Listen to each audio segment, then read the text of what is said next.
France, still trembling from the shock waves of revolution, becomes a nation searching for someone, anyone capable of stitching its broken pride back together.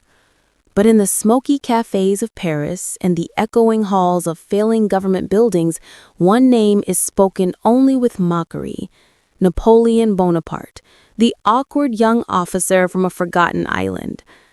To the elegant elites of France, he is an intruder, a Corsican, practically a foreigner, a boy with a sharp, clipped accent that slices through Parisian ears like a mistake that refuses to be corrected.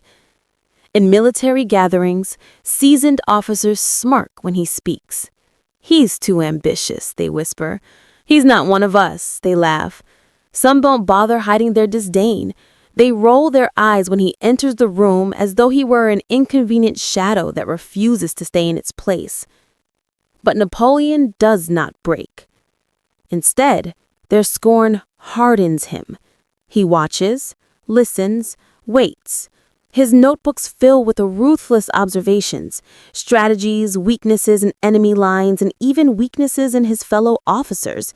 He becomes a quiet storm, overlooked, underestimated, dismissed as a mere student of war, never recognized as a future master.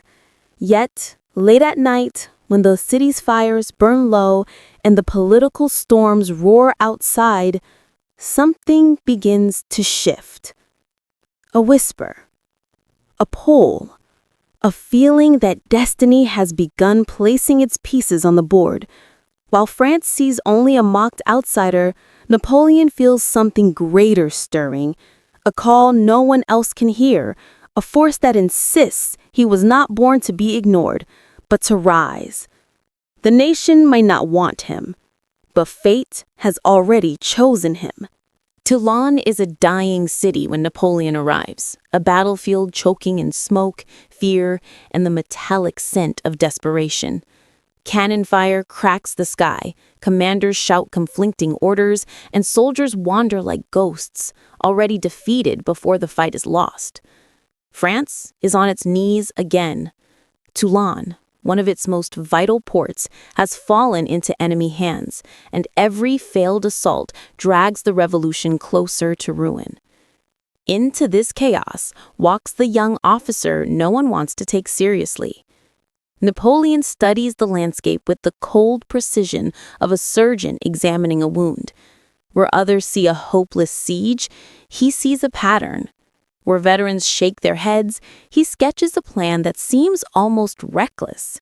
An audacious maneuver involving a risky night advance, repositioned artillery, and a brutal, focused strike that depends entirely on timing and nerve.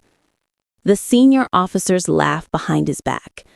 "Let the Corsican boy play general," one of them mutters. But desperation is the great equalizer, so they allow him his chance, if only to prove him wrong. The night of the attack, the wind turns violent, whipping flags and drowning footsteps. Soldiers tremble as they wait for the order. Napoleon stands at the front, untouched by doubt, eyes burning with a fire none of them understand. "Forward," he says. What follows is chaos and brilliance woven together. Artillery thunder rolling like a storm, enemy lines collapsing faster than anyone predicted.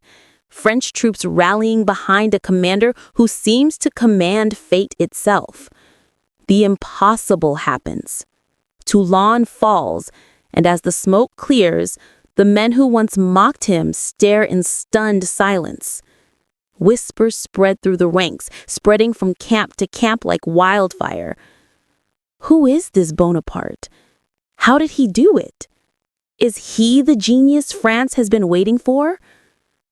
Overnight, the forgotten Corsican becomes the talk of France. A rising star so bright, it begins to cast shadows on those who once stood above him. For the first time, powerful men feel a flicker of fear, because they see the truth. The outsider is no longer an outsider. He is a force, unpredictable, unstoppable, and hungry.